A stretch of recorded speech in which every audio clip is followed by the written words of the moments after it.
Hi, I'm Megan Chapman, and it's the Tuesday Studio Video Visit.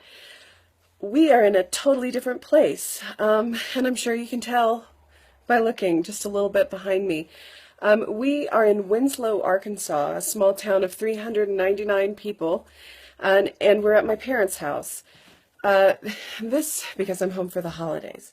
So, where we are is in my mom's studio room, and she has this nice big work table here in the middle. She's got storage and stuff over there, more storage in the corner, her laptop and computer space, sewing, got lots of stuff going on here. And then I like this area here, this window to the world sort of, and different things that she needs. You can tell that my mother's aesthetic and mine are slightly different.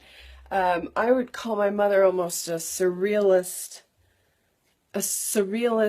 sculpture folk artist, perhaps. She has a fondness for including skeletons into her work.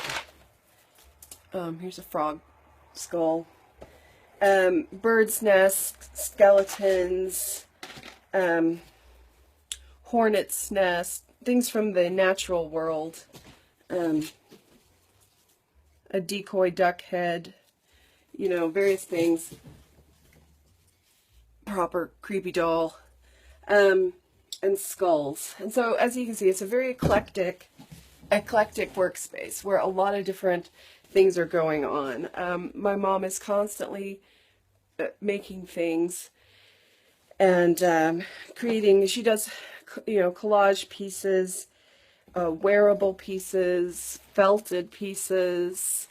My mom professionally was a school teacher, but she's always been making and creating, and she even has paintings. Some of those are downstairs, but I just thought it would be kind of fun. Over here, I don't know if the light, you can see there's some more skulls. So that's kind of her bit. And it's just a nice eclectic space where you can feel that a lot of stuff goes on here, a lot of energy. She doesn't, whereas I stick to one very particular sort of medium and genre of art, my mom is free to, go wherever her imagination takes her.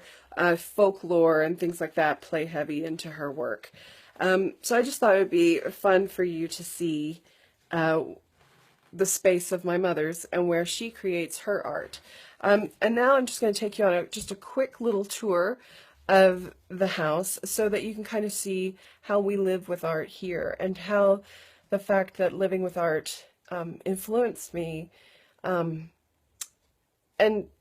I don't know, basically it's sort of like a return to the roots sort of thing. You can see a lot, like in the previous post where I posted my own art collection, or that I place a value, yeah, and there's dogs here, that I place value on collecting art, and I place value on making art. Obviously that all came from the way I was raised and the fact that my parents value and collect art and create art. And I know how fortunate I am, that I know that there are a lot of artists in the world that don't have the same support in their lives, and it's unfortunate, and it makes a huge difference if you do have that support. So I hope you have it, and if you don't have it in your immediate family, I hope you have it in your extended family, or what Armistead Maupin calls your logical family. I hope you find the people that support your work and help you to create it.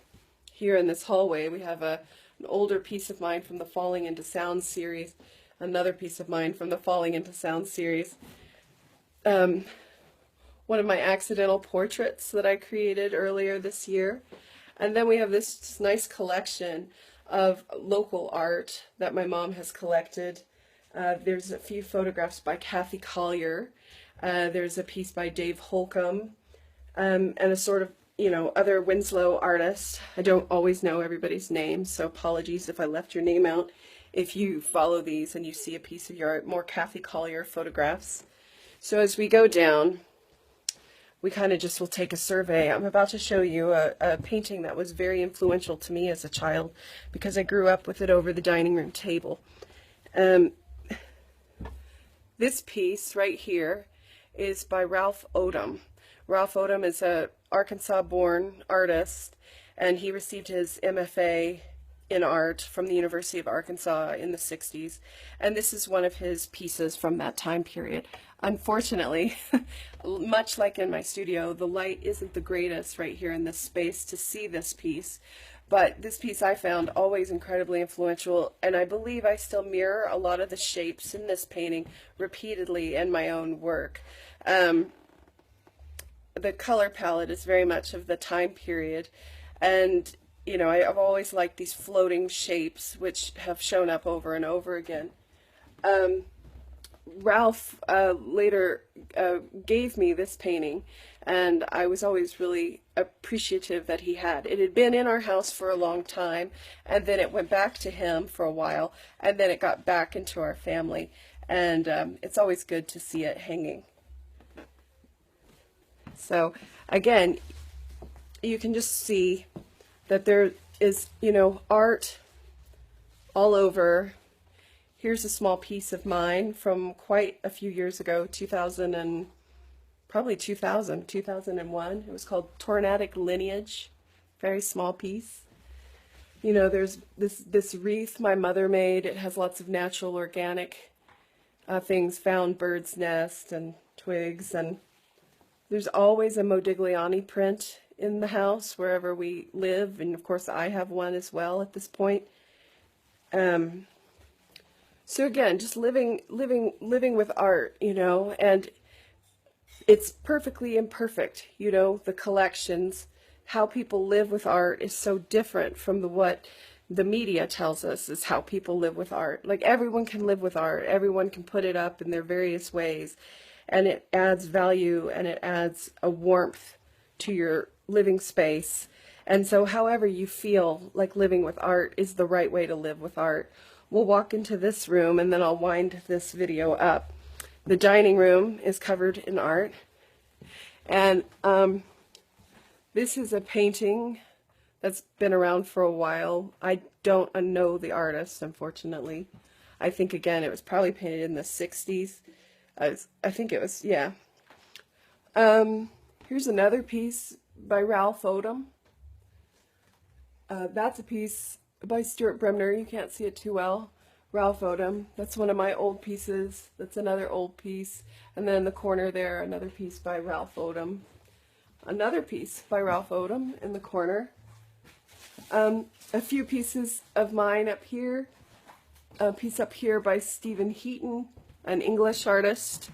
And then we have a few other pieces. There's another great Ralph Odom on the other wall. So again, it's not about having the perfect light. It's not about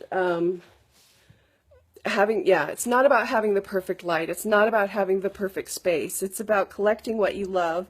And here's another Kathy Collier that we saw up the stairs. Another older piece of mine, another older piece of mine. And here's another sort of almost abstract figurative piece of Ralph Odom's. And I used to stare at that painting quite a lot when I was a child. I always enjoyed its color palette as well.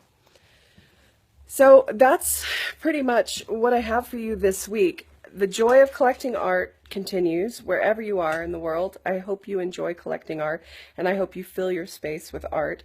There's no right or wrong way to do it. And these paintings, you know, whether it's a local person from Arkansas or whether a piece that we inherited or a piece that was bought at a yard sale, a flea market, or a print, they become part of the history of your family. And so I was very small when I looked at all of these paintings, and they became part of my memory. And so when I think of my family, I also think of all the art we had. And I can still see it moved, you know, from one house to another. And it's a connection. It's a constant connection. And then I see my own art and how I grew up to collect art. And And so it's a family value. You know, if you want to talk about family values, let's talk about, you know, collecting art and the value in collecting art, supporting artists, um, and sharing their work. There are a lot of artists that I didn't name here in this collection, and I'm sorry I couldn't get to everybody's name, but I know that the art means a lot to my folks, and it's always meant a lot to me. And I just thought it would be a great way to sort of, you know, we'll call this bit the Returning to My Roots series of the Tuesday Studio video visit. So I am this person because I lived around all of this. And so that's important. So think about that. So anyway, I hope you're well, happy, and inspired. I hope you are getting ready to enjoy the holidays with your family and friends wherever you are in the world. And until next week, keep fighting, keep making, keep doing, keep seeing, and take care. Bye.